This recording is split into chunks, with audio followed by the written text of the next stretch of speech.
Play hard and love big radio podcast. Inspiration on your station with the show broadcast. You don't want to miss it.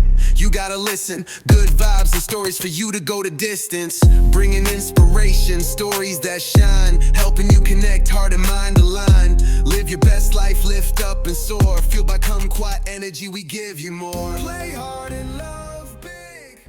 Welcome to Play Hard and Love Big Radio. My name is Nick Clark, and I'm your host for today's show. Play Hard and Love Big Radio is the official podcast of Spotted Dog Yoga and Stand-Up Paddleboard Company, founded in Folsom, California, and now coming into the Treasure Valley with stand-up paddleboard yoga classes starting in July at Freedom Park in Star, Idaho.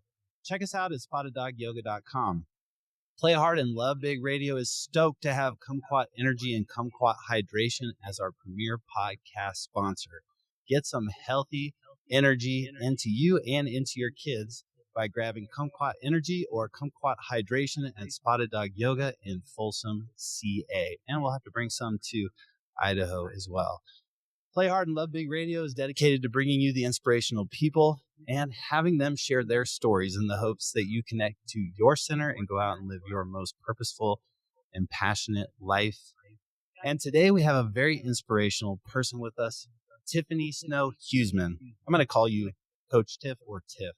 Sounds good. Sounds good. That works. You excited to be on the podcast today? Absolutely. Yeah, you do this every day, right? All the time. Yeah, all the time. Totally normal for you. Absolutely. Yeah, we were just talking. We're like, Tiff's a natural podcaster, natural with people. So she's going to be teaching me today. And in fact, maybe I thought I'd just turn over the interview to you and you can just like let it rip. What do you say? Yeah, let's go. I'll also lead you into some yoga as well. Yeah, you can leave me some yoga. From someone that can't touch their toes. Oh, yeah, that's an interesting fact. We might have to get you into some yoga lessons so you can touch your toes. Yeah. There's a lot of benefits to that, I think.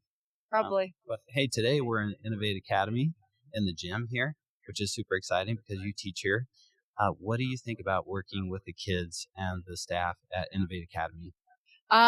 It's truly a blessing. I really have enjoyed the last 2 years here, and the kids inspire me every day. So we've got an awesome staff here, and I get to come to work every day and have fun with kids, and I get to do all the fun classes. Yeah, you do all the fun classes for sure. Like at pickup when I'm rolling up, you're usually like playing some kind of sport in the parking lot, like basketball or what's the new, like it looks like a animal bin out at. Have you not ever played Gaga Ball? Gaga Ball. Gaga Ball. I've never played Gaga Ball. It sounds like something I would like say to my baby. Gaga. Yeah, pretty much. You call it Gaga Ball. That's how it's played. So Okay. and you got to knock it is an elimination game. They're not my favorite games, especially with my younger elementary. You got to teach them how to lose early on, but they start to do it with grace. They get a lot of opportunity to participate, so it makes it nice. But yeah, it's a fun little game. You see it at a lot of campgrounds. Okay. So Well, how do you play Gaga Ball? it's called a Gaga Ball pit that you're in, Okay. typically an octagon shape. We're actually in a nonagon. I learned what a 9-sided shape was called. A A nonagon. If you wanted to know what that was. Thank you. So yeah, and you hit it off the wall as the ball resets. You can only hit it one time. And the ball resets after it hits off of another player or if it hits off of the wall, and you've got to knock them out. We play knockout at knees and below. If it hits your knees or like anywhere below, you're out of the pit, and then you come up with an ultimate champion. So did you purchase the pit or did you build the pit or did your husband build the pit? Like how did No, so I also have the benefit of being the student leadership teacher here. Yeah. And we've been running a snack bar during our nutrition break here. And we were able to purchase the pit, and I found it on Facebook Marketplace. There you go. That's a good place to find it. I find a lot of things on Facebook Marketplace. So yeah, I found it, and we were able to purchase it out of the funds that we've raised throughout the year. And my husband and I went and picked it up, and then he came over and helped me set it up here, and the kids have been playing it nonstop ever since. So. Well, how about that? You brought Gaga Ball to Innovate Academy. It's so fun. That is amazing. I didn't even know that it was a thing. You're going to have to come out. We're going to have to have a little competition. We'll set up the podcast. Yeah, that's great. We can do a podcast right in the middle of the Gaga ball pit. Yeah. That'd be kind of dangerous. Owen would probably own us all. Yeah, Owen. Well, and for those of you who are listening, Owen is my 7-year-old son, and but most people that listen to this may know that, but he just loves your classes and loves that you're his teacher. He's so like super competitive and outgoing and fun. And at least that's my perspective of him. What's your perspective? That is absolutely. He is a ton of fun. Always has a smile on his face. Always wanting to work hard, and he competes. And he's got the eye of the tiger. That's for sure. Yeah, he's got the eye of the tiger. He went. He was awarded the Innovator of the Term for PE from UTIF, and when he got home later that night, he did like the fist pump. He's like looking at the award. He's like, yes. Got the Innovator of the Term for PE. Like he's just like, that is him. He's 1000%. Mr. PE. And the students here, his buddies, we do a lot of stuff with them too. Like Bo, he's on Owen's soccer team. Oh, that's awesome. And Josie, we went skiing with Josie quite a few times this year, maybe like 4 or 5 times, So there's a lot of kids here that are super active. And I think that having someone on staff here with your experience that brings so much enthusiasm and gaga ball to Innovate really makes a huge difference for these kids as they're developing, So I appreciate all the work that you're putting in here. And I know I speak for all the parents and all the kids too. It's really neat that you're a part of this school. Well, thank you very much. I really appreciate it and value the opportunity daily. Yeah, totally. Well, who are you? That's the question I think we have to answer for people listening. Like, who is Tiff Snow? And for me, when I interview people, sometimes I have to memorize a couple different things about them or like their accolades and whatnot. But when I got your form filled out and I looked at your list of accolades as an athlete and as a coach, I had to write it down because there were so many of them. Like you've done a lot of amazing things as an athlete and as a coach, but also as a parent. But if somebody was to just ask you in general, like, who are you, Tiff? Who are you? How would you explain yourself? I think most notably, everybody wants to say, "Oh, she's an Olympian," right? Like that kind of tends to be like the title that people give me. But I mean, first and foremost, I'm a mother, and I'm a competitor. Growing up, I was a multi-sport athlete. I'm a huge proponent of multi-sport athletes. I played all the travel sports. I don't know how my parents did it. Kudos for them for how much time they invested in me, especially me seeing it as a parent. I am going here, there, and everywhere, and I don't know how my parents did what they did for me. But yeah, I played field hockey, soccer, softball, and 2 years of lacrosse during high school. And I ultimately was the San Diego County Female Athlete of the Year. Went on to get a full ride scholarship to Old Dominion University, which is in Norfolk, Virginia, 3,000 miles away from home. And then one of the best things I ever did was just to get away from home. I was a homebody, cried every day, but I got through it, became a better person for it. We were NCAA national champions. I was a 2-time All-American there. I was nominated the Honda Award recipient, which is like the Heisman Trophy for field hockey my senior year of college. And then went on to compete on the national team. And we competed in the 2006 World Cup, the 2007 Pan Am Games, and then ultimately the 2008 Olympic Games. So it was quite a journey. And that was in Beijing. That was Beijing, China, yeah. What a journey. Well, dropping it back into high school and your youth, the importance that you place on being a multi-sport athlete. Can you talk a little bit more about those different sports that you played growing up and why you think that helped you get deeper into field hockey and have the success that you did as an athlete? Yeah, no, I actually did not pick up a field hockey stick until my freshman year of high school. So ultimately, you don't know where you're going to be when you're, one of the things that I'm hearing a lot is like, oh, you've got to be year round with travel soccer or year round with travel softball. And that's all you can do. That's what you can do. And, just seeing the benefits of having that body balance, you're getting that whole athlete, you're getting a taste of different coaches. I think that's like an important piece as well, is being able to have different bosses, so to speak, right? And being able to adjust to personalities and whatnot. But yeah, I mean, I've always been a huge proponent of kids playing multiple sports, and because you don't know where you're going to end up, right? And then there's the burnout side of things that I've seen as a college coach, a former college coach, and seeing kids that have accepted scholarships for whatever, and they get there and they're like, I only accepted the scholarship because everybody thought this is what I wanted, and it wasn't really what they wanted, or the hours that parents are living vicariously through their children, and it's just finding that balance. And what is that balance?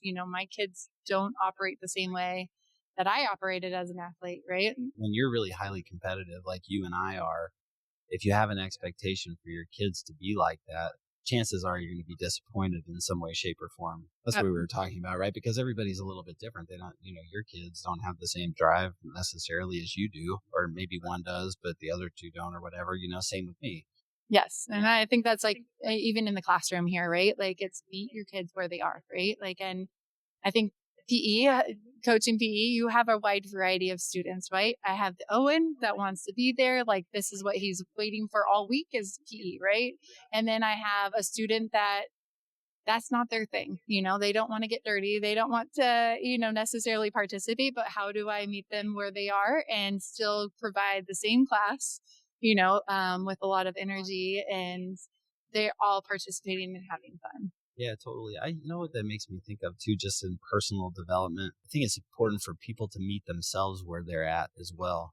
To just recognize where you are is really important, because that's when you can have your biggest breakthroughs. If you're trying to live in a life of like something that you want it to be, or you're living in the past and the way that it used to be, then you're not really living in the present. And when you're in the present, everything that you need to know and everything that you feel like that you want to create is possible.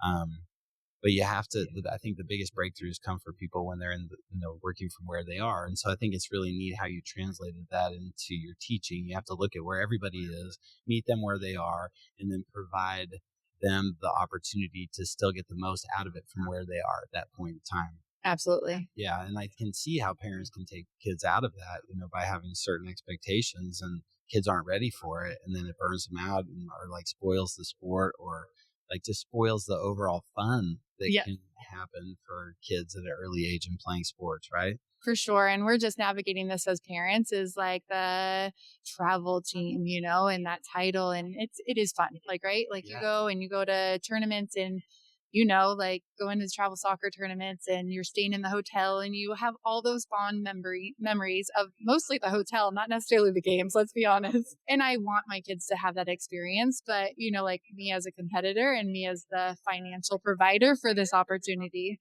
I'm now saying, okay, well, you need to show me that you want it. You need to put in the hours off the field, off the practice time, right? It's more than just the practice time, and getting them out there and kind of making them earn their travel experience, I guess you could say, right? Yeah. Totally. So. Yeah, and I feel like you can almost see, I like what you're saying too, because you can kind of see when a kid is super passionate about something. They just like naturally, like my kids, they'll naturally just be outside or in the garage playing with a soccer ball. They just do that. They're out there like wrestling each other with a soccer ball, or but they also get in the backyard and they're slamming the t-ball, and they're doing like all the different things, because they're just kids playing. But there are some sports that they're just a little bit more naturally drawn to, I feel like, and it's fun to watch them discover that for themselves, as opposed to me just like forcing it on them. For sure. I mean, I have 3 kids, and they all play 3 entirely different sports, but they play my sports. So I have one that plays softball, my oldest, and then my middle plays soccer. And then my youngest plays ice hockey. So it's not quite hockey, but it's ice hockey. So I'm like, I'll qualify that, right? Yeah. For sure. But I mean, either way, like if we still sign them up for all the youth sports, my son just finished like doing like, local league football for the first time and loved it, and then my daughters are going to be playing hockey, like at the local like street hockey, and they love playing volleyball. So I like to see them dabble in everything. So they're not just a soccer player. I feel like that's when burnout occurs, for sure. Another thing it reminds me of too is I've always obviously been a big soccer fan, and I played soccer, and I was a goalkeeper. And some of the best goalkeepers that ever came out of the U.S. programs that played in Europe and whatnot are guys that, in similar situation, they discovered soccer later on in life, but they grew up playing like reflex sports. They played basketball, they played baseball, they played football, they played all these different sports that we're lucky in America to have access to. And then they discovered soccer specifically as a goalkeeper, and the hand-eye coordination that they created in those other sports really helped them elevate their game to the point where they were these amazing American goalkeepers all over the world, So I think that there's that aspect of it too. Is like the different levels of coordination that you learn when you're playing different sports and whatnot can really help you advance your career whenever you do find a sport that you really latch into, in that way, that's rad. I love it. Is your husband is a firefighter? He is a firefighter for Meridian. So yeah, he's up here now. So that's nice. Yeah. And what was his background in athletics? So he was a golfer. So don't tell him this. Does that qualify as an athlete? But no, I was kidding. Is it a sport or is it a game? Or is that an activity? I'm just kidding. Love you, honey.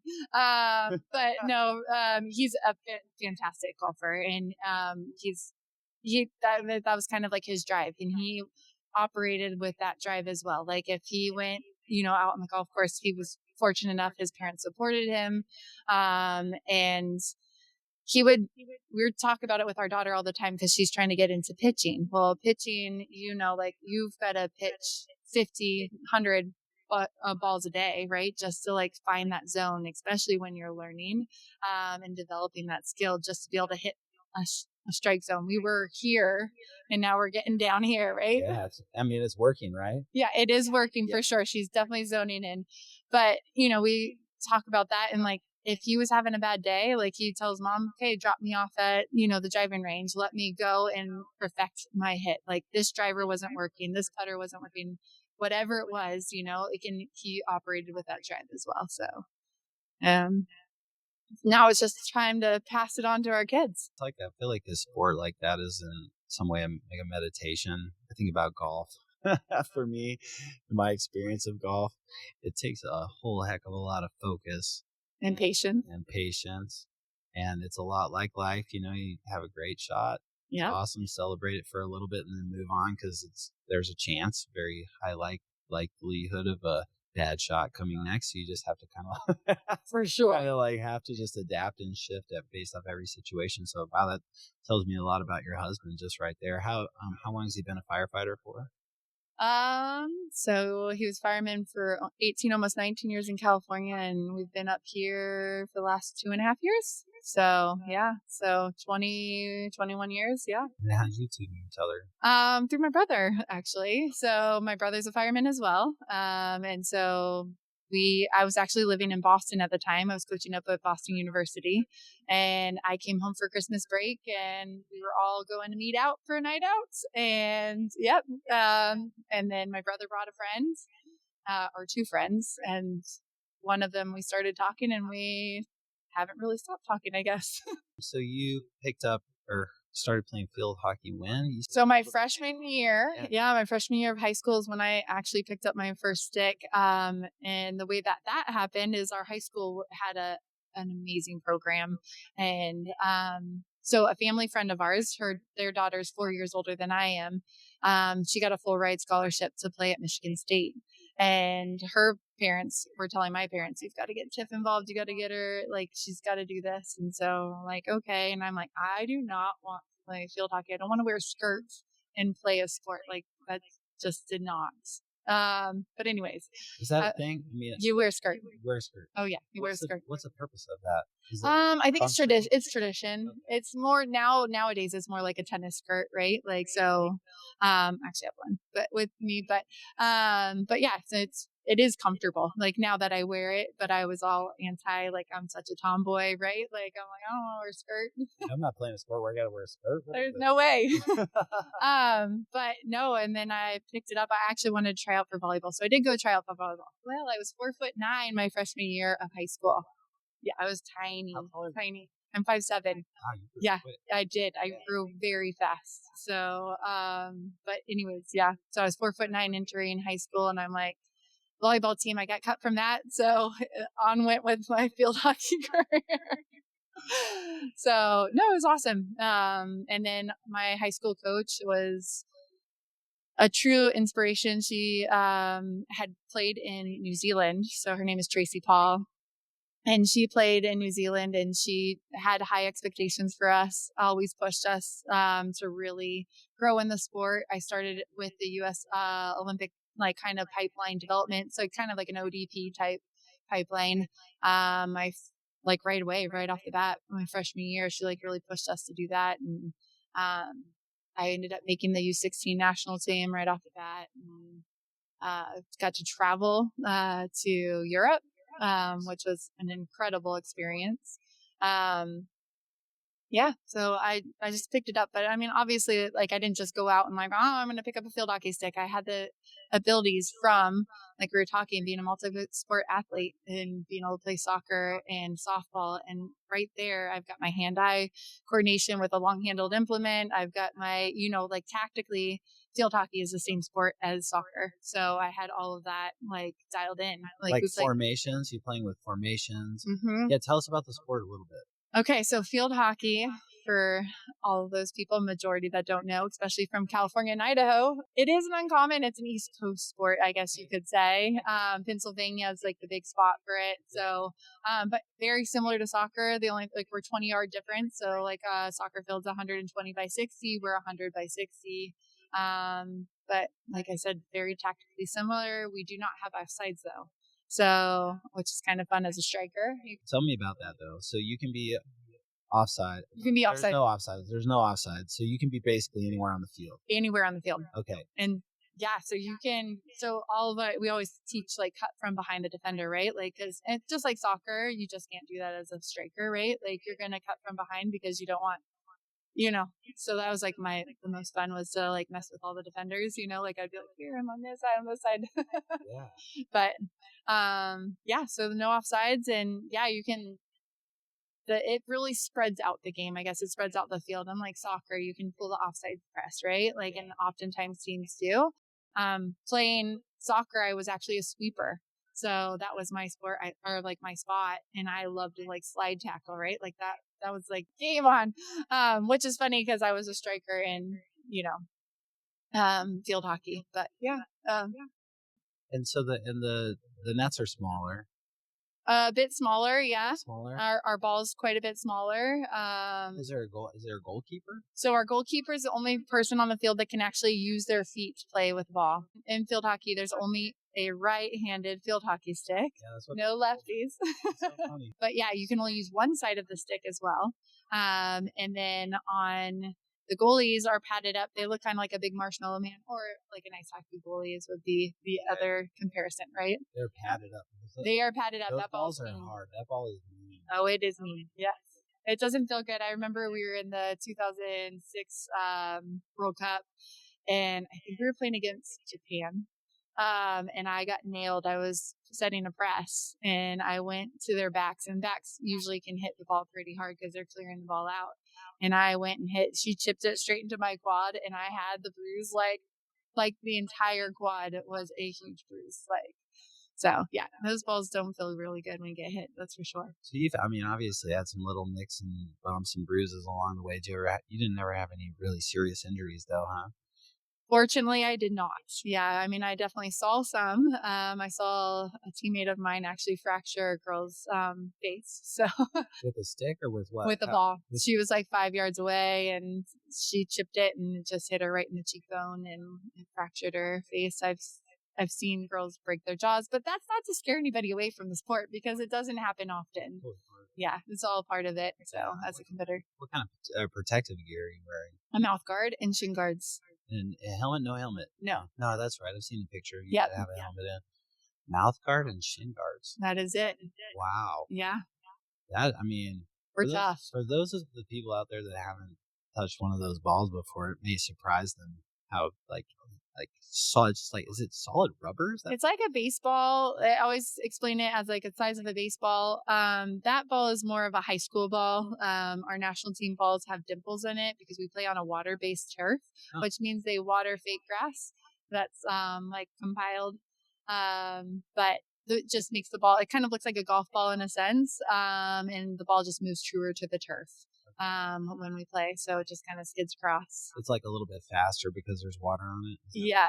Yeah. It just, and then like when a lot of times we're playing in August and the field could also melt like turf, like it will melt some of the balls, but makes it move truer to the turf a lot quicker. That's really neat. Well, thanks for sharing that with me because I didn't know a whole lot about it.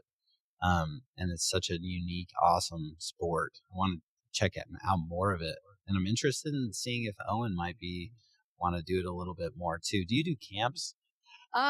So we did like a multi-sport camp here last year, but not right now. Like down in California, I have a business, 79 Field Hockey. I don't even call it a business because we don't really profit. We just are there to grow the game, and we partner with the city of Temecula, and we offer youth sport opportunities. I'm fortunate enough to have an amazing coach, Madeline Staley, who I actually had the opportunity to coach when she was playing collegiately. So I got to work with her as an athlete, and now, more importantly, as a person. She's just a great, wholesome person. So it's been awesome having her on board and being able to trust that, she's going to take the reins and grow and continue to grow the sport down there. So San Diego County has a pocket of field hockey, a pretty big pocket of field hockey. Temecula Valley did not have a big pocket of field hockey. So when I got there, after I resigned from UC Davis, I was like, all right, if we're moving back there, I want to grow the game. That was like going to be my thing. And so we started 79 Field Hockey with the goal of growing the sport. And since then, we've added 2 new high schools in that area. I actually started one of the 2, Temecula Valley High School. So it's just about introducing people to this amazing sport that I loved and provided me and afforded me a ton of opportunities. I got to travel and see the world, through sport, which is fantastic. How many people can say they've walked on the Great Wall of China, or been to Russia and all the things. It's been really a lot of fun. Yeah, what was that experience like as you started to get into the really higher competitive national team field hockey tournaments that were happening? I mean, it's fantastic, right? Like we went to the World Cup in 2006. I mean, just to be the name World Cup, right? Like you see that, especially like in soccer, right? That's what most notably in me being a multi-sport athlete again. It's like I love to watch the soccer World Cup and oh my goodness, I can't even remember her name. The one that ripped off her shirt. Brandy Chastain, and in the corner. And like, that's like from back in our like young era. Since you're only a year younger than me, but so amazing. And I remember we actually played in the Disney Cup, like right at that time. It was like right after. It was amazing. Like there was a big Disney Cup soccer tournament there. Okay. And I just remember that. It was the best tournament ever. We got to go to Disneyland as a team. It was so fun. I mean, I totally remember playing soccer, right? Yeah, right. The tournament was amazing. I mean, it's so good. We did so good, I think. But I saw Mickey Mouse and Minnie Mouse. Yeah. But yeah, I mean, like competing like on those stages, it's amazing, right? Like it's kind of everything you've dreamed of, everything you've hoped for. I remember being a young athlete. I didn't know field hockey at the time, but I remember watching like the Olympic Games and the opening ceremonies. And I'm like, I want to be that person one day. Back then I thought I was going to be a gymnast, right? Like, cause that's like what all little girls watch are all the gymnasts, right? Yeah. And so that was my desire. I was like, oh, I want to do that. And so when that opportunity came, and it's like, I'll still get like teared up and goosebumps, but like when we were actually marching out into the opening ceremonies, it was just like, oh my gosh, I've made it. Like, as you see, I'm like, I can't help it. And as an athlete, like a competitive athlete, you're like, okay, like that was a highlight of the Olympic experience, but truly, it was an amazing experience just to be a part of that games and that atmosphere. And it was fantastic. What are some of the things that you remember about the Olympics? Yeah, opening ceremonies was amazing. I just remember like the first time, like when we got there, it's just like going, like the first time touching the turf, like that's the Olympic Stadium, which is like pretty fantastic.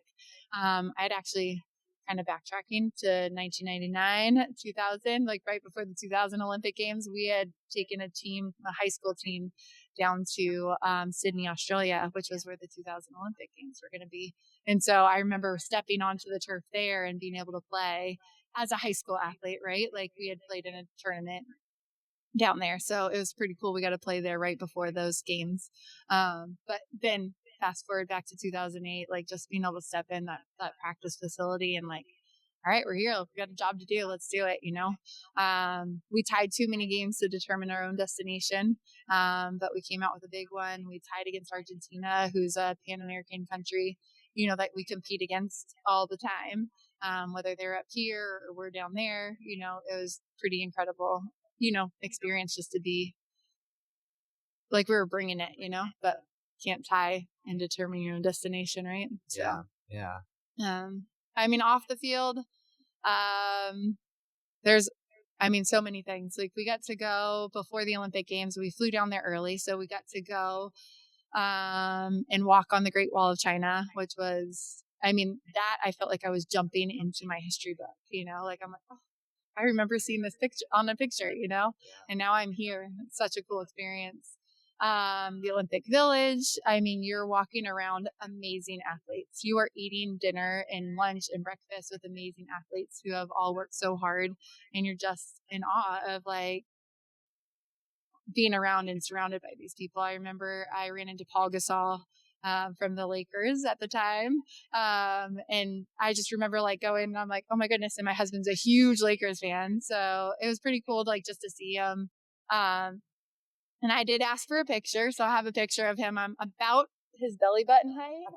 And then like the Olympic Village dining hall, the dining hall is ginormous. There's buses that run around the Olympic Village. It's so big. Security's tight. They check you check bags in and out of the facility. You have badges that you wear 24/7 there. They do your laundry for you. But like the dining hall we ran into, like Chris Paul, LeBron James, Kobe Bryant. I actually have a picture with Kobe.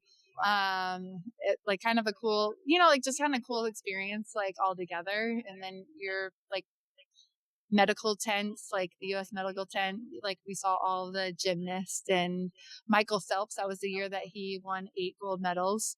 So his dormitory was right next door to our dormitory, and just kind of a cool overall experience, like just being a part of something way bigger than ourselves, and then being able to represent not only ourselves, but more importantly, our country, and just that pride, our families, just carrying that through.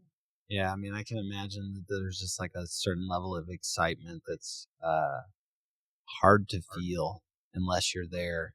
The picture that you sent with, was it a Ralph Lauren jacket that you had on in the opening ceremony? Yes. So they designed, that's actually a kind of cool story. Yeah. So before you go to the Olympic Games, you go to what's called processing. So they're going to, and leading up to the Olympic Games, they teach you how to have conversations like this. And you do a lot of training on kind of what to say, what not to say. Like, you don't need to be throwing teammates under the bus type thing, coaches under the bus, don't air your dirty laundry type thing. Yeah. Right. Because that's what media is looking for.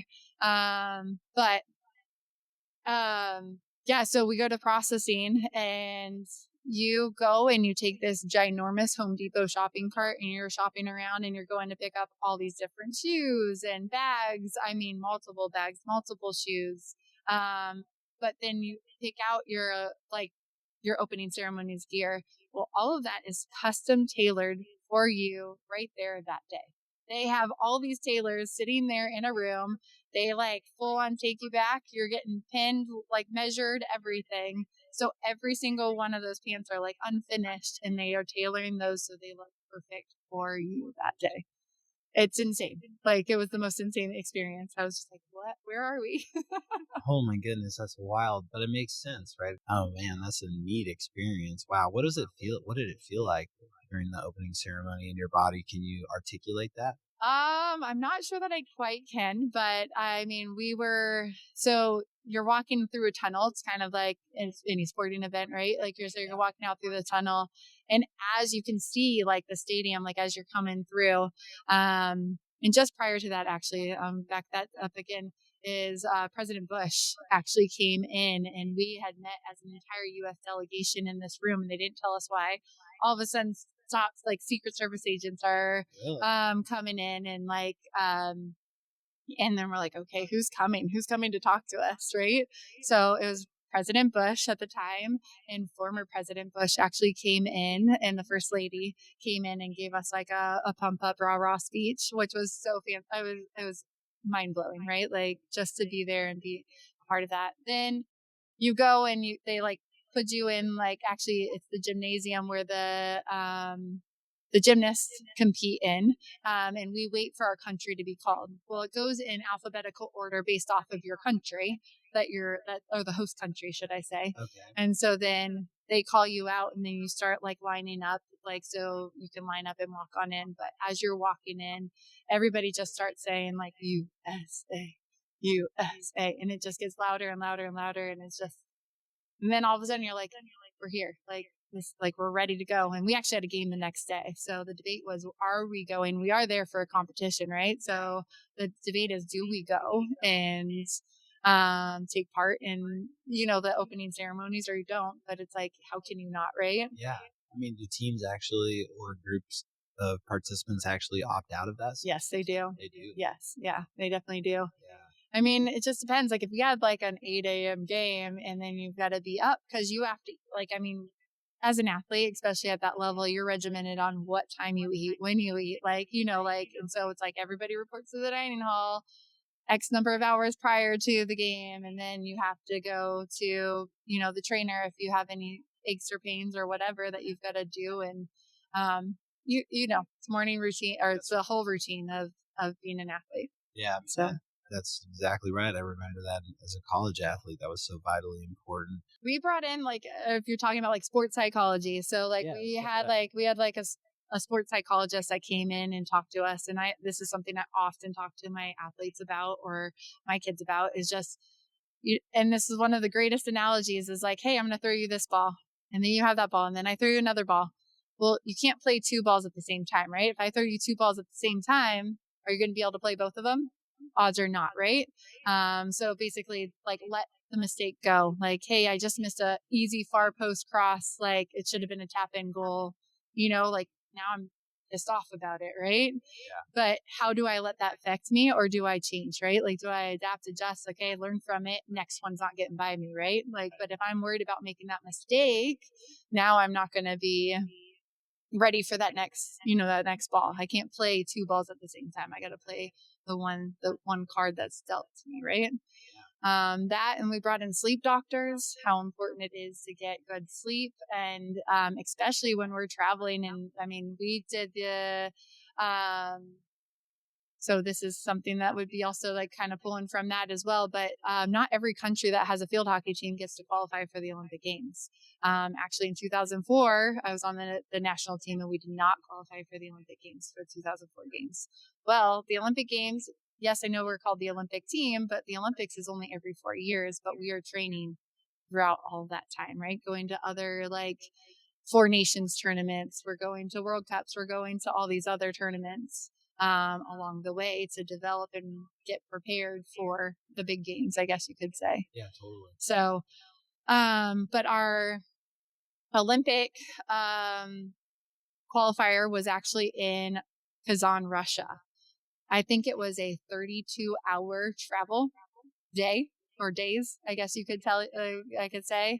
And somebody that doesn't sleep on an airplane very well, like, we definitely have doctors on, like, team doctors that travel with us. So I remember we would get to like places, and they would require us to stay up until like a certain time. And we would go to practice even though we've been traveling for 32 hours, we're going straight to the field to practice, just to keep us up throughout the day, because we could have gotten there in the morning. I don't even remember like when we got there in Russia, but I just remember it. Like, they would keep us up, and then I'm like, I am so ready to go to bed. Please let me sleep. Yeah, that's such a huge part of it, the travel aspect of it, especially when you're traveling that far. Yeah, and we were traveling probably once a month, if not every other month. So, and you travel for a couple weeks at a time. So prior to the 2004 Olympic Games, we actually were down there for a month and a half. So we went to we went to Australia first, right? I think so. I think we went to Australia first, or maybe and then we went, and the actual Olympic qualifier was in Auckland, New Zealand. So we were down there for what seemed like an eternity. Training, acclimating, trying to get ready to go. So that was probably our longest stint away. Was that time period. So we had a new coaching staff come on board, and then they started traveling us a little bit less. Like we would go, but they just kind of changed our prep time, how long we were down there. Yeah. I have another great story. So prior to the 2008 games, when we were getting prepped, Beijing, China is incredibly humid. Air quality is not great. So we had to learn how to play with masks, like on our face, just to prepare us. We also had these sweat tents because we were actually training in San Diego at the time, Chula Vista, which was fantastic because I was the only girl from California at the time. And I'm like, sweet, I'm home. Yeah, sweet, finally, this is good. I feel good here. Yeah, I'm good. And my husband's here. Well, he was my fiance at the time. We're good to go. So yeah, they would go in and hose down the entire tent. Yeah. They put heaters in there, and then they put all sorts of equipment. We had cardio, like you would do, like, so basically our weightlifting program was inside these tents. And so it was muggy. And so we'd have to take off our shoes. We'd weigh in going into the tent. And then we were given like bottles of Gatorade and like water combination type thing. And we would weigh in going in, and we'd weigh in going out, just to make sure that we were taking enough, so also training us how to take enough hydration on board. But yeah, and then also being able to survive the heat and the humidity that we were going to be facing once we were in Beijing. So it was kind of a very interesting experience. Yeah, to be in communist China. Yeah. So in the Olympics. Yeah. Whoa, big time. I know. Wild experience. Super Was there much interaction with any of the locals or any of the people throughout the experience, or were you mainly in the Olympic Village and with the athletes and that sort of thing? So primarily we're with the Olympic experience, we're in the village, kind of like a more westernized campus.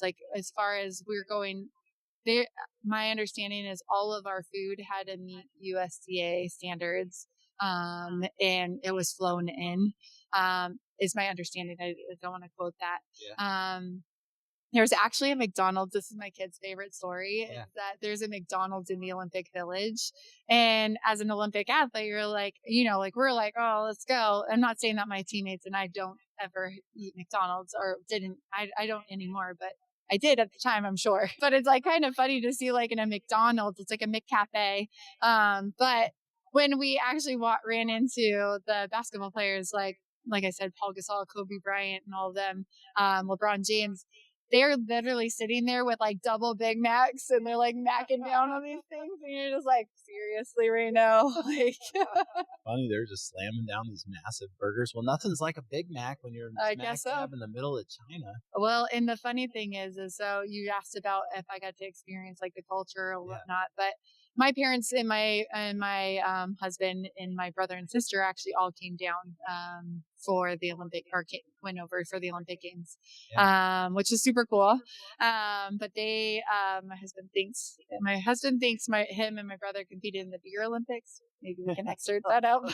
Between the two of them, who won? I don't know. My husband might claim that one, but I think my brother would. He might argue the opposite. They just can't remember who won that. Quite who they won. They were competing against other countries, and they were losing to the Dutch terribly. Yeah, I bet they had a really successful Olympics then.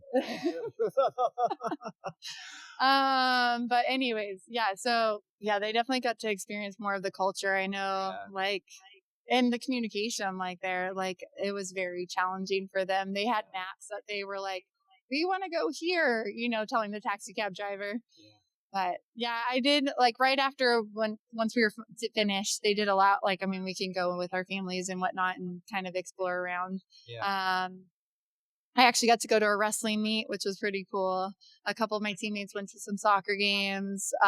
You could go and grab tickets for like different events and whatnot if they were available. Yeah. So, which was super cool that they got to, and then our TVs were like set like Olympic channel, right? We could go and see any Olympic channel, like Olympics, anything that was going on right then and there. You could flip the channel and find it. So, which was super cool because you're like, one of our roommates was a javelin thrower, you know, like, and then we also had a mom that was, I say that like a mom. Oh my goodness. Right now I am one, but she was a speed walker. Right. And like her husband and her kids are there, like supporting her through. And it was so cool. Like just to like learn about their sports, like speed walking in the Olympics. Who knew? Yeah. And like she was teaching us how like they break their hips and like how they like, you know, whatever it is that they have to do, because you have to always have one foot on the ground, right? That's like cool though. So she was teaching a little bit about speed walking. You were learning about different athletes, different sports. What a cool experience. Yeah, super cool. That's really neat. What would you say that you took away from that experience the most that you carried forward with you in your life? Oh, I don't know. I just feel like there's so much stuff that has, I don't even know. Like, it's just overwhelming. I mean, I think one of the biggest things is like I'm very humble, or I like to say that I'm, you know, very humble. I feel like I'm humble, like as far as that, like I never ever felt good enough, if that makes sense. And I think that that's what drove me competitively as a competitive athlete, right? Is even when I was nominated as the Honda Award recipient, like I never felt like I was that good. You know what I'm saying? I was grateful. Like my college coach was fantastic. She was a competitor. She was a fierce competitor. But she pushed me, and she's the reason why, you know, I went as far as I did, right? Like, because she never accepted any of our second best, right? It was always like, hey, you're going to give me my best. And she was intimidating. She was loud. She was intense, which was fantastic. I can still hear her yelling, Tiffany, across the field. But you know what? Like I chose the school that I wanted to attend. They were national champions the year before I went there. And not because they were national champions, but because I knew that she was going to be the person that was going to push me to that next level.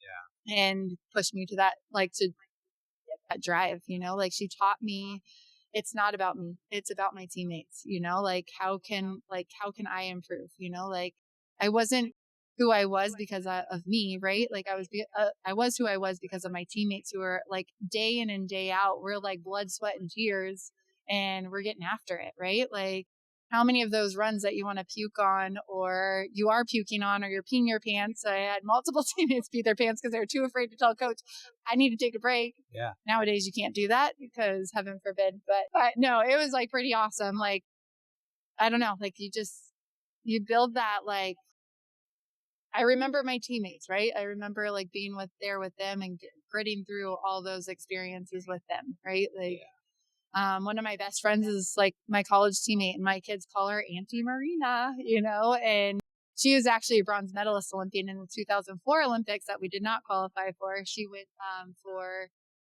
she played for Argentina, which is an amazing country, like as far as field hockey and the field hockey standings goes. Yeah. But she was 2 years academically above me. She's not 2 years older than me.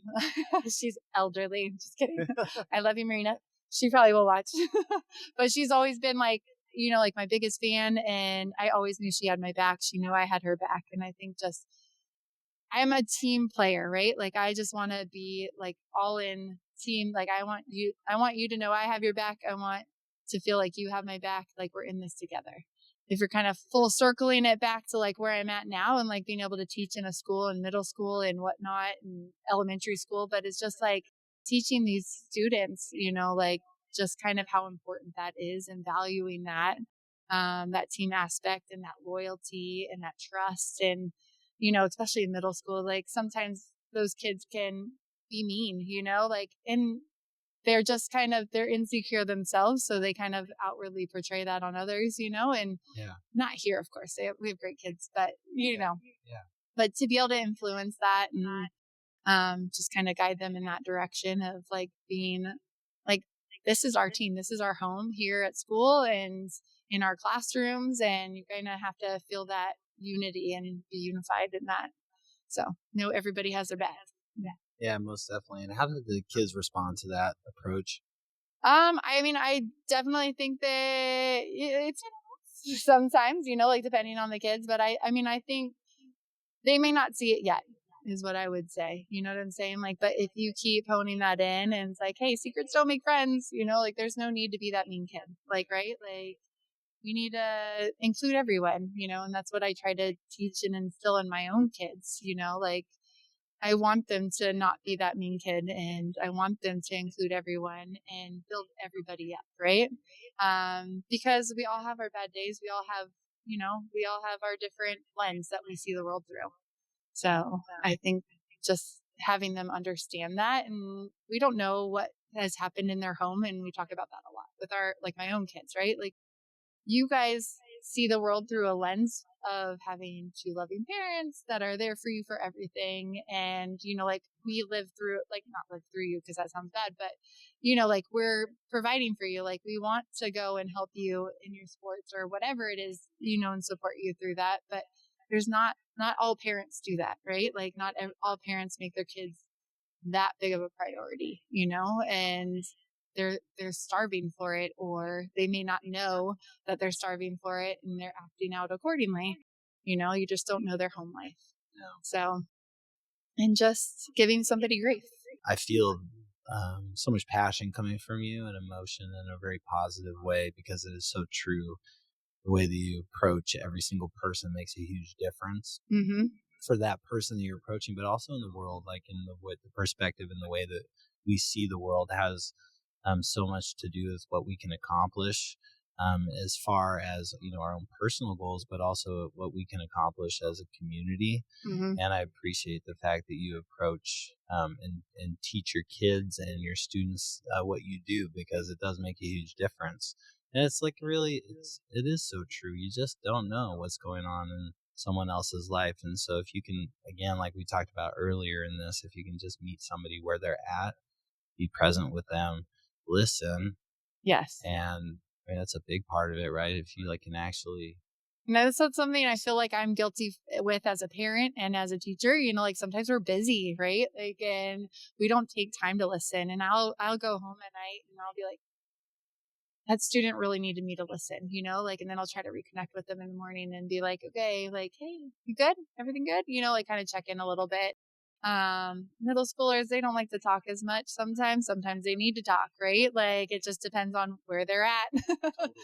So, but I think that's something, and as a parent, like once I leave school, it's go time. Like, right? Like drop it. Like, hey, you guys finish your homework. Let's go. We're out the door. We're going to brother's game. We're going to sister's game, whatever it may be.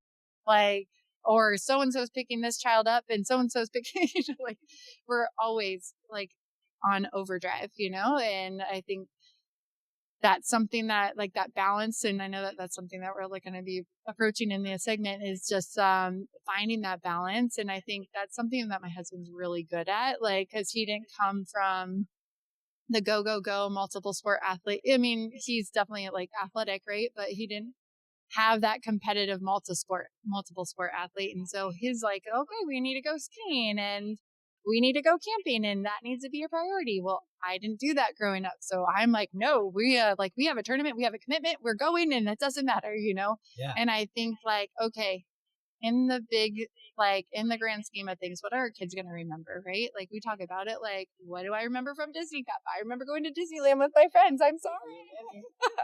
I remember the cool hotels and finding all the coins. That's right. You know what I'm saying? Like, it's just like, that's what you remember. Those memories are the funny things that you remember. Yeah. Not saying that there's not great moments on the field that happen, right? Like for sure. But a lot of my memories, even as like a college athlete in a national championship and whatnot. And trust me, I remember that game. And I remember it was sleeting sideways Really during that game and freezing cold. And I'm an athlete that I don't like to wear too many clothes. Like, and we had tank top uniforms and, like, and we're wearing a skirt and that's just what I'm wearing. And so it's just kind of like, I remember those moments for sure, but you remember all the things that you did off the field with your teammates, or all the times you like, oh my gosh, do you remember that practice that we all like so-and-so threw up or so-and-so blew out her ACL or whatever. You know what I'm saying? Like, those are the things that you remember. Like, and so, and coming back to that is just like, my kids love to go camping. And one of the best things that we've done is gotten like snowboarding, skiing passes. Awesome. And we do that as a family, and that's like a priority. And like, I think just those memories of, and we're able to do that, thankfully, right? Like, the Lord has blessed us with that, like, capability of being able to run around with our kids. And that's like one thing that I always value. And I thank God for every single day, right? Like, that I can run with my kids. And, you know, like, as an athlete, like, I don't know what I would do if I got injured. You know, I see my daughter get injured and I'm like, that would destroy me at her age, right? Like, I would be destroyed. Like, thankfully, I was blessed enough that I did not have all that, right? Like, I did not have the injury. So, Yeah. but It is like it's like a reshaping of our perspective. And like other people in our lives help us do that. That's what I'm hearing you say, is that your husband has kind of helped you find some balance in that. for sure. You know, for people that are out there kind of struggling to find balance, what would you suggest, or what would be a recommendation that you have from your experience? I always say, like, don't try to keep up with the Joneses, right? Like, be who you are. And, you know, like, it's so easy to get caught up in that hustle, in that rush. And it's like, oh, well, so-and-so's going to this tournament, or, you know, like, I need to do this to get this college scholarship, or I need to do whatever, you know, like, family's priority. We only get our kids for so long, right? Like, my daughter, my oldest, is going to high school next year. And I'm like, I only have 4 years. My husband always says, hopefully you only have 4 years left. I selfishly don't want my kids to leave, you know, like, I want my kids, you know, like, and I hope that, like, I want them to know that they, you know, like, we value that. And, you know, like, we're like encouraging them, let's go to Boise State, let's go to NNU, let's go, you know, somewhere north, like stay local. You can stay at home, at least, or come home for family dinners or whatever it may be, you know, like, but yeah, I mean, in the grand scheme of things, like, I left home when I was 17 years old, you know, like, and because I was a young freshman, had to have my paperwork faxed to be signed by my parents because I'm only 17. So they had to sign all my medical paperwork, you know, fax machine with like the dial up, and then on dial up AOL, you had your AIM on your desktop computer that was, hey, I'm away at class. I'll be back at this time. What about Napster? Do you ever Oh, yes. And then everybody was getting in trouble for like stealing music from Napster? That's a really good squirrel moment. But yeah, Napster was back in the day. Yeah, I totally remember that. Well, it's cool that you say that about finding balance. Don't try and keep up with the Joneses. Yeah, that's true. I think that's so true, because I feel like you can really get caught up in that. Yeah, I think it's not fun. No. I think, I mean, obviously your California program too, but like we talked about it earlier, is like, we moved out here to Idaho from Southern California 2 years ago, and it's been like the best 2.5 years ago. It's been like the best change for our family. Like, we aren't in the hustle and bustle. It's a totally different like vibe, and it has allowed us to take our foot off the gas pedal, which has been really cool for us as a family. And like, my husband's not working nearly what he was working in California. I'm not working more because I'm actually working. I was stay-at-home mom before, but no. But yeah, it's been a really good change for us. So it's been a really good change. Yeah, good. I'm happy for you. Yep. Yeah, same for us. It's been amazing. I remember when we first got here, and I was like out in the front yard, probably trying to mow the lawn incredibly fast, because that's the way I was just used to living my life in California, you know. And I remember this one person stopped, and he started talking to me. I turned the lawnmower off, and I started talking to him, and I could just, in the background of my mind, I remember being like, how long is this guy going to talk to me? And why are we talking about this, you know? And then it just clicked for me. I was like, oh, this is why I moved here. Yeah. I'm like, so true. I'm like programmed to go 150 miles an hour all the time, because I was down in the hustle and the bustle of California and that life. And now I've got this guy here talking to me, and he's just is showing like really authentic, really a lot of interest in me, and I'm having a great conversation. And I'm like, wait, let's like just sink into it and let it be, you know? Yeah, like, for sure. It's okay. Like, it's okay, Nick, chill out. And from that point, I feel like things shifted for me as I started to see like how I was living versus how it was possible to live. And also I saw how much an environment can really shift your way of being. For sure. I had like become somebody that I wasn't used to, and then didn't feel good for me. So it's nice to be back in a place that feels more like home. For sure. For sure. That being said, Idaho's full. Yeah, that being said, nobody else is welcome here. Never claim that you're from California here. That's really funny. All of Katie's cousins are here. We talked about that, and they're Vandals fans. Oh, okay. One of the things they talk about is how people move from California into Idaho, and then they become Boise State fans. Go Genty. Yeah. Although now he's a Raider. I'm not sure. I don't know. Were you a Chargers fan? Did you watch football? We were a huge Charger. We had season tickets. And when they were in San Diego, when they cheated on us and went to LA, we're like, I'm not a fan anymore. So super sad. What was the name of that stadium? Was it Jack Murphy? Jack Murphy Stadium. It will forever be Jack Murphy, but Qualcomm. So yeah, but forever it's Jack Murphy. When I refer to it, it's Jack Murphy. So yep, that Petco Park. Petco Park right now. Petco's right downtown San Diego. It is, yeah. Yeah, I went with Katie one time to watch a Denver Broncos game at Jack Murphy Stadium. Yes. And we had tickets at the very top. They were the best tickets of any game I've ever been in, because it wasn't a big stadium. Look, it's beautiful. It's not a huge stadium. And it was when Peyton Manning was playing, and I remember they were down like 24-0 or something in the first half. The Broncos were, and I was so upset, and I was wearing my Broncos jersey. Go Chargers! Stand were just having that heyday with me. They're just loving it, and then Peyton Manning brought them back, and they won. And I was like, Choke Nation. I went a total emotional roller coaster, but I always remember that game there, but especially because of that stadium. It was really cool. And I also remember, what school is in La Jolla? Is it USD? Oh, I always forget. Is it it's not UCSD, so USD? Maybe USD. I don't know. Yeah. On the campus there, we used to do these goalkeeper camps that I used to come right on the water. Yeah, it was beautiful. It was amazing. But also the Chargers had their training camp there. And I remember when Junior Seau was there at the same year that Ryan Leaf was there. Ryan Leaf was kind of a bust, I actually think, when I look back at it. But I remember I had a Junior Seau jersey since I was a little kid. And when I saw him, I was like, one of my fond memories. That's such a cool place. Super cool. Yeah. Do you ever get back there? Yeah, we had been going back all the time, but our last family member moved up here, but we still have friends down there, so we'll definitely try to navigate and make our way down there again. Yeah. But yeah, the last time we were down there was probably this last September. So yeah, I mean, we try to get down there, but like I said, my mother-in-law was our last family member that was down there.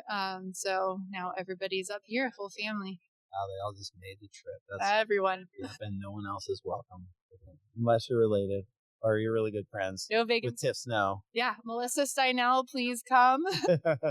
Rose Ornella, you can come up here. You're welcome. I'll get you a pass.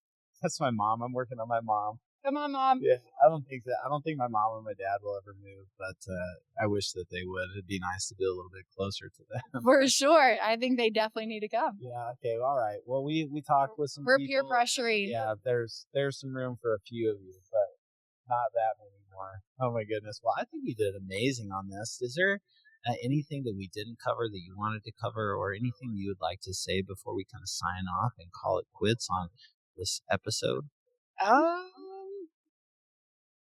Trying to think here. I mean, we did cover quite a bit, but I mean, like I said, I encourage the multi-sport athlete. I think that that's something that comes very passionately from me, especially with all these club coaches telling these youth that they need to do this in order to be here, because that is not the case. And my husband and I was talking about this podcast with him, and he was saying, you need to look it up, but there's a high percentage of NFL players that were multiple sport athletes. It's absurd. I think it's 80% or something like that, but don't quote the number, but it's just so important to be able to be a well-rounded athlete and physically, like if you're training like the same muscles, I think about my daughter, like she's pitching. So the same muscles are being trained, like over and over and over. So she's probably lopsided a little bit, but if you're now playing volleyball and soccer and other sports, you're now having more explosive dynamic movements and you're going to equal out, and it's injury prevention program right there, without having to do an injury prevention program, just because you're not overtraining and you're not, like we're not going to see the burnout, if I remember like looking forward to like, field hockey's my sport, but I remember like, okay, field hockey season's over. We won our championship. Now let's move on to soccer, and it was like, okay, great. I like get like a taste of another sport. And, my varsity soccer coach, like she was the greatest. She knew like like Lisa Brown was her name. But she like really taught me how to like enjoy the sport, right? Like, and love the sport. And it's not even the sport, it's like sports in general, right? Like, and play just with like a freedom to make mistakes and have fun.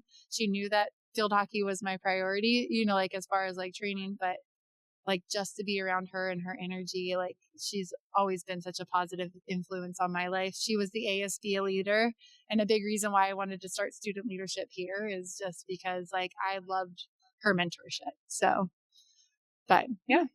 Yeah, that's amazing. Well, it's been a pleasure getting the time to talk with you, and I appreciate that you took the time to do it. I think it's going to make a huge difference in people's lives, learning more about you and your approach to life and what it is that you're doing in the community and what you've done to spread the love of field hockey, but also just like through teaching and leadership. Your approach, I think, is really, it's really neat to see and refreshing and positive. And you made it to Idaho together. You did. So we're going to get some serious field hockey going up here in Idaho, right? Yeah, let's go. Yeah. We got a one-on-one match. I got the equipment ready. We're going. Yeah, right after this, we're going to turn the cameras off. No, I'm going to video that and add that to the podcast. I really don't want to get my ass kicked, but I have a feeling that could possibly happen. Yeah, no, but really I appreciate the time, and I love your approach to what it is that you're doing. All of it, the parenting, the teaching, the leadership, all this stuff. It's really awesome. And with that being said, Play Hard and Love Big Radio is the official podcast of Spotted Dog Yoga, a stand-up paddleboard company based out of Folsom, California, but also starting here in the Treasure Valley in the coming year. We have some stand-up paddleboard yoga, which you should try that. Oh, I do love paddleboarding. I love it. Yeah, it's super fun. We're going to do that out at Freedom Park. Have you been there before? I don't think I have been. Okay. Yeah. It's cool. It's like basically a man-made mini lake that's out there. Okay. They have this big box that's painted with stars that kids jump off of, and people. Oh yeah, that's Freedom Park. Yeah, that's. We were just there on Mother's Day. Okay. So you've been to Freedom Park. I call it Star Pond. Yeah, Star Pond. You can call it Star Pond too. Okay, there we go. It's like you know what it reminds me of is that old country song. It's like oceanfront property in Arizona. Have you ever heard of that before? It's like I'm sure I have. I mean, I only listen to country, so it's my jam. That's your jam. That's my jam. So what's your favorite country song right now? Oh, I don't know. We just went and saw Kane Brown, and he's a fantastic performer. Oh, my kids are jealous to hear that. And we're going this summer. We're going to see a couple of the guys that are coming in. So Riley Green. Oh, okay. We're taking the whole fam to Riley Green. Nice. So, yeah. It's going to be fun. Green, huh? What does he sing? I can't even think. I can't think of it right now. I'm not like the greatest, but I do know his songs. So. Okay, yeah. I'll have to listen to some Riley Green on the way home. Yeah. I won tickets to go see Dierks Bentley and Zach Top.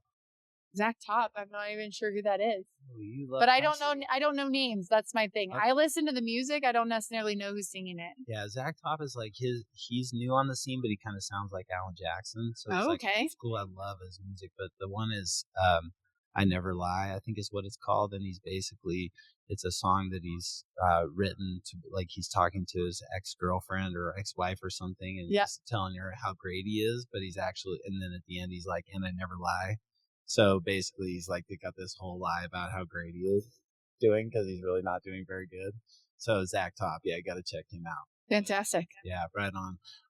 Yeah, so we have stand-up that I got sidetracked, squirrel moment, but Squirrel, that got happens it. to me. Yep. You know my son. It I've got lots of those. Yeah. But Play Hard and Love Big Radio, it's our 7th season, and we're the official podcast of Spotted Dog Yoga and stuff. We're going to be up here in Idaho soon. Check us out at spotteddogyoga.com. And we're very grateful for our premier podcast sponsor with Kumquat Hydration and Energy Drinks. They're healthy hydration and energy drinks. You can get them at Spotted Dog Yoga.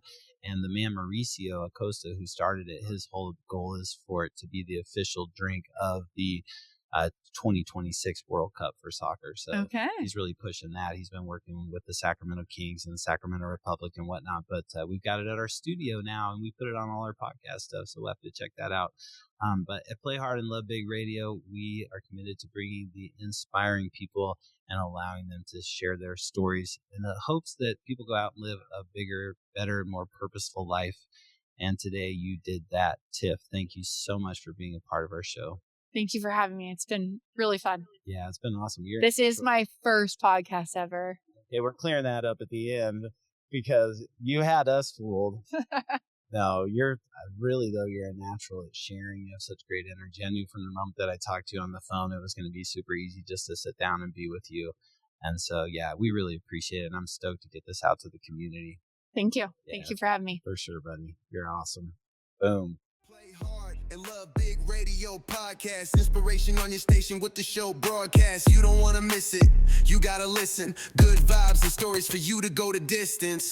Bringing inspiration, stories that shine. Helping you connect heart and mind aligned. Live your best life, lift up and soar. Fueled by Kumquat energy, we give you more. Play hard and love